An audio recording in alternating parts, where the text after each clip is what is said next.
حضرت خالد بن ولید رضی اللہ تعالیٰ عنہ نے اپنی مخصوص حکمت عملی کا آغاز کیا۔ دائیں بازو سے ان کا گھیراؤ کرو اور بائیں سے ان پر دھاوا بولو، اور مرکز سے میں خود حملہ کروں گا تاکہ دشمن کے ہر راستے کو بند کر دیا جائے۔ مجاہدین فوراً حرکت میں آئے، گھوڑے میدان جنگ میں گرجتے ہوئے دوڑے اور تیر بارش کی طرح دشمن پر برسائے گئے۔ پہلی جھڑپ میں ہی دشمن کے محاذ میں کمزوری نمودار ہوئی۔ ایرانی اور عرب مرتد ایک دوسرے کو پیچھے دھکیلنے لگے۔ اس ساری صورتحال کو دیکھتے ہوئے حضرت خالد بن ولید رضی اللہ تعالیٰ عنہ نے اپنے ساتھی کمانڈر قعقاع بن عمرو اور حضرت زرار رضی اللہ تعالیٰ عنہ کو اہم مقامات پر بھیجا تاکہ دشمن کو گھیر لیا جائے۔ اب جیسے ہی مجاہدین قلعے کے قریب پہنچے تو مسلمانوں نے اپنے منصوبے کے مطابق پہلے ہی دشمن کا گھیراؤ کر دیا تھا۔ دشمن کی چیخ و پکار اس وقت فضا میں گونج رہی تھی۔ حضرت خالد بن ولید نے اپنے لشکر کو حوصلہ دیا اور کہا، ابھی آخری لمحہ نہیں آیا، ایمان کی طاقت دکھاؤ اور دشمن کے غرور کو زمین بوس کر دو۔ دوستو، اب کئی گھنٹوں سے لڑائی جاری تھی۔ اس کے ساتھ ساتھ فصیل کے نزدیک بھی کشمکش اپنے عروج پر تھی۔ اس ساری صورتحال کے بعد دشمن کی صفیں بکھرنے لگی تھی۔ پہلی جھڑپ میں ہی حضرت خالد بن ولید کی حکمت اور مسلمانوں کی ہمت نے واضح کر دیا تھا کہ دومتال جندل کے قلعے کی فتح اب محض چند گھنٹوں کی بات ہے۔ دوستو، اب کئی گھنٹوں کی جاری اس جنگ سے دومتال جندل کی زمین اب خون اور گرد سے تر تھی۔ سورج کی شدت بھی مسلسل بڑھ رہی تھی، لیکن اس سب کے باوجود مسلمان سپاہی اپنی صفوں میں چٹان کی طرح جمے ہوئے کھڑے تھے۔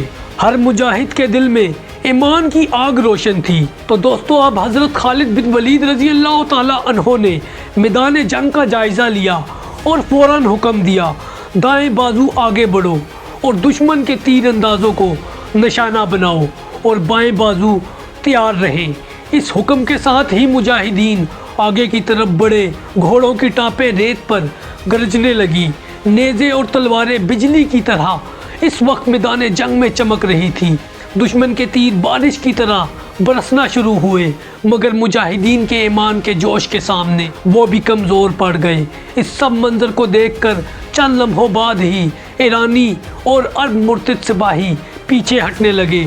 دوستو، اب خالد بن ولید نے مرکز کی طرف بڑھتے ہوئے اپنے کمانڈرز، جن کو انہوں نے پہلے ہی، جن میں قعقاع بن عمرو اور حضرت زرار رضی اللہ تعالیٰ عنہ کو اہم مقامات پر تعینات کیا تھا تاکہ دشمن کی فوج کو مکمل طور پر گھیر لیا جائے۔ دوستو، مسلمان سپاہی جو پہلے ہی فصیل کے قریب پہنچ چکے تھے اور ان کے ہر وار میں ایمان اور حکمت کی جھلک نظر آ رہی تھی۔ دوستو، میدان جنگ میں دشمن کے کماندار اپنی صفوں کو برقرار رکھنے کی اس وقت کوشش کر رہے تھے، مگر ہر لمحہ ان کی صفیں بکھرتی جا رہی تھی۔ مگر پھر بھی دوستو، میدان جنگ کے گرد و غبار کے طوفان میں تلواریں ٹکرائی جا رہی تھی، گھوڑوں کے قدم میدان جنگ کو لرزا رہے تھے اور میدان جنگ میں نعرہ تکبیر کی گونج واضح تھی۔ دوستو، اب حضرت خالد بن ولید رضی اللہ تعالیٰ عنہ نے ایک لمحے کے لیے رک کر اپنے سپاہیوں کو حوصلہ دیا اور فرمایا، ابھی دشمن گھبرایا ہوا ہے، آگے بڑھو، فتح یقینی بناؤ۔ دوستو، میدان جنگ میں اس وقت تک واضح تھا کہ دشمن کی ہمت مکمل ٹوٹ چکی ہے اور فتح اب صرف چند لمحوں کی بات رہ گئی ہے۔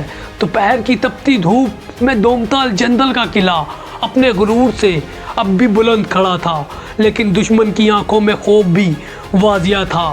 ایرانی اور عرب مرتد سپاہی گھبراہٹ میں اپنی جگہ بدلنے لگے، کیونکہ میدان میں موجود تھے حضرت خالد بن ولید رضی اللہ تعالیٰ عنہ کے ایمان سے لبریز سپاہی، جو ہر لمحہ تیار تھے کہ دشمن کے دل میں دہشت ڈالیں۔ اب خالد بن ولید نے اپنے گھوڑے پر ہی سے تلوار بلند کی اور بلند آواز میں نعرہ لگایا، اللہ اکبر، آج دومتال جندل اسلام کی فتح کے ساتھ روشن ہوگا۔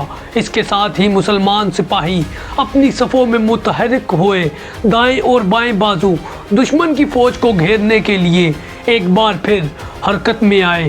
تیر، نیزے اور تلواریں فضا میں بجلی کی مانند چمکی اور قلعے کے دروازے پر مسلسل دھاوا بولا گیا۔ دشمن نے شدید مزاحمت کی، لیکن خالد بن ولید کی حکمت عملی اور مسلمانوں کے حوصلے کے آگے وہ کمزور پڑ گئے۔ قلعے کے اندر ایرانی کماندار نے اپنی آخری کوشش کی، مگر حضرت خالد بن ولید رضی اللہ تعالیٰ عنہ کے حکم سے مرکز پر حملہ کرنے والے سپاہیوں نے اسے گھیر لیا۔ قلعے کے دروازے ٹوٹنے لگے اور مسلمان ایک ایک کر اندر داخل ہونے لگے۔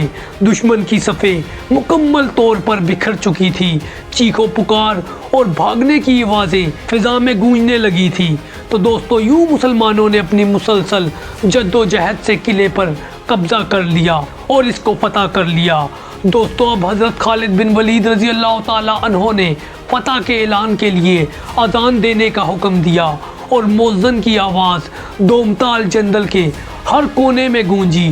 سپاہی ایک دوسرے کو مبارکباد دیتے رہے اور قیدی دشمنوں کو محفوظ طریقے سے قابو میں لیا گیا۔ میدان میں خون اور دھول کے بیچ ایمان کی روشنی غالب تھی۔ دوستو، اب دومتال جندل اسلامی سلطنت کا حصہ بن چکا تھا۔ حضرت خالد بن ولید گھوڑے پر سوار اور تلوار آسمان کی طرف بلند کی اور فرمایا، یہ فتح صرف ہماری نہیں بلکہ اللہ کی عنایت ہے جو ایمان کے لشکر کے ساتھ ہے۔ دوستو، یوں دومتال جندل کا قلعہ بغیر کسی بڑے جانی نقصان کے حکمت اور ایمان کے ذریعے مسلمانوں کے قبضے میں آ گیا۔